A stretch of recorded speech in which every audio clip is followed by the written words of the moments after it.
Ikalabing-walong kabanata. Awit ng tagumpay ni David. Iniibig ko kayo, Panginoon. Kayo ang aking kalakasan. Panginoon, kayo ang aking matibay na batong kanlungan at pananggalang. Kayo ang aking tagapagligtas na nag-iingat sa akin. Karapat-dapat kayong purihin, Panginoon, dahil kapag tumatawag ako sa inyo, inililigtas niyo ako sa mga kalaban ko. Ang kamatay ay parang lubid na nakapulupot sa akin at parang bitag sa aking dadaanan, na para ring malakas na agos na tumatangay sa akin. Kinakabahan ako. Humingi ako ng tulong sa inyo, Panginoon kong Diyos, at pinakinggan niyo ang panalangin ko sa inyong templo. Nagalit kayo at lumindol. Maging ang pundasyon ng mga bundok ay nayanig. Umusok din ang inyong ilong, at ang inyong bibig ay bumuga ng apoy at mga nagliliyab na baga. Binuksan niyo ang langit at kayo'y bumaba, at tumuntong sa maitim at makapal na ulap. Kayo'y sumakay sa isang kerubin, at mabilis na lumipad na dala ng hangin. Ginawa niyong talukbong ang kadiliman, at nagtago kayo sa maitim na ulap. Kumidlat mula sa inyong kinaroroonan, at mula rooy bumagsak ang mga yelo at nagliliyab na baga. Ang tinig niyo, kataas-taasang Diyos na aming Panginoon, ay dumadagungdong mula sa langit. Pinana niyo ng kidlat ang inyong mga kalaban, at nataranta silang nagsitakas. Sa inyong tinig at matinding galit, natuyo ang dagat at nakita ang lupa sa ilalim nito. Pati na rin ang pundasyon ng mundo ay nalantad. At mula sa langit ako'y inabot nyo, at inahon mula sa malalim na tubig. Iniligtas nyo ako sa kapangyarihan ng aking mga kalaban na hindi ko kayang labanan. Sinalakay nila ako sa oras ng aking kagipitan. Ngunit sinaklolohan nyo ako, Panginoon. Dinala nyo ako sa lugar na walang kapahamakan, dahil nalulugod kayo sa akin. Pinagpala nyo ako dahil ako'y namumuhay sa katuwiran. Sa kalinisan ng aking kamay, ako'y inyong ginantimpalaan. Dahil sinusunod ko ang inyong kalooban, at hindi ko kayo tinalikuran, Panginoon, na aking Diyos.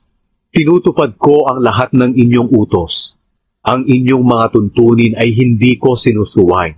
Alam niyong namumuhay ako ng walang kapintasan, at iniiwasan ko ang kasamaan. Kaya naman ako'y inyong ginagantimpalaan, dahil nakita niyong matuwid ang aking pamumuhay. Tapat kayo sa mga tapat sa inyo, at mabuti kayo sa mabubuting tao. Tapat kayo sa mga taong totoo sa inyo, ngunit tuso kayo sa mga taong masama. Inililigtas niyo ang mga mapagpakumbaba, ngunit ang nagmamataas ay inyong ibinababa. Panginoon kong Diyos, kayo ang nagbibigay sa akin ng liwanag. Sa gitna ng kadiliman, kayo ang aking tanglaw. Sa tulong niyo, kaya kong salakayin ang grupo ng mga sundalo, at kaya kong akyatin ang pader ng kanilang tanggulan. Ang pamamaraan niyo, O Diyos, ay walang kamalian. Ang inyong mga salita ay maaasahan. Kayo'y katulad ng isang kalasag sa mga naghahanap ng kaligtasan sa inyo. Kayo lang, Panginoon, ang tunay na Diyos, at wala ng iba. At kayo lang talaga ang aming batong kanlungan. Kayo ang nagbibigay sa akin ng kalakasan at nagbabantay sa aking daraanan. Pinatatatag niyo ang aking paa tulad ng paa ng usa, upang maging ligtas ang pag-akyat ko sa matataas na lugar. Sinasanay niyo ako sa pakikipaglaban, tulad ng pagbanat ng matibay na pana. Ang katulad niyo ay kalasag na nag-iingat sa akin. Inaakay niyo ako sa pamamagitan ng inyong kapangyarihan, at dahil sa tulong niyo naging tanyag ako.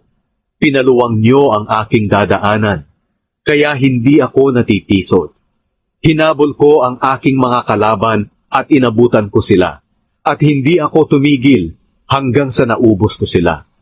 Hinampas ko sila hanggang sa magsibagsak, at hindi na makabangon sa aking paanan. Binigyan niyo ako ng lakas sa pakikipaglaban, kaya natalo ko ang aking mga kalaban. Dahil sa inyo umatras ang aking mga kaaway na may galit sa akin, at sila'y pinatay ko. Humingi sila ng tulong, ngunit walang sino mang tumulong. Tumawag din sila sa inyo, Panginoon, ngunit kayo'y hindi tumugon. Dinurog ko sila hanggang sa naging alikabok na lang na inililipad ng hangin at tinatapak-tapakan na parang putik sa kalsada. Ako'y iniligtas nyo sa mga rebelde at ginawa nyo akong pinuno ng maraming bansa. Kahit ako'y hindi nila kilala, pinaglingkuran nila ako. Yumuyukod sila sa aking harapan. Naririnig pa lang nila ang tungkol sa akin, sumusunod agad sila sa utos ko.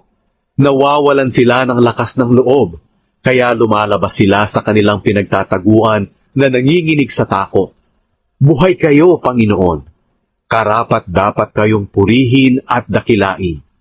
O Diyos na aking batong kanlungan at tagapagligtas, pinaghigantihan nyo ang aking mga kaaway at ipinasailalim mo ang mga bansa sa aking kapangyarihan. Inililigtas nyo ako sa mararahas kong kalaban at pinagtagumpay nyo ako sa kanila. Kaya pararangalan ko kayo sa mga bansa. O Panginoon, aawitan ko kayo ng mga papuri. Sa hinirang niyong hari ay nagbigay kayo ng maraming tagumpay. Ang inyong pagmamahal ay ipinadaman niyo kay David at sa kanyang lahi magpakailanman.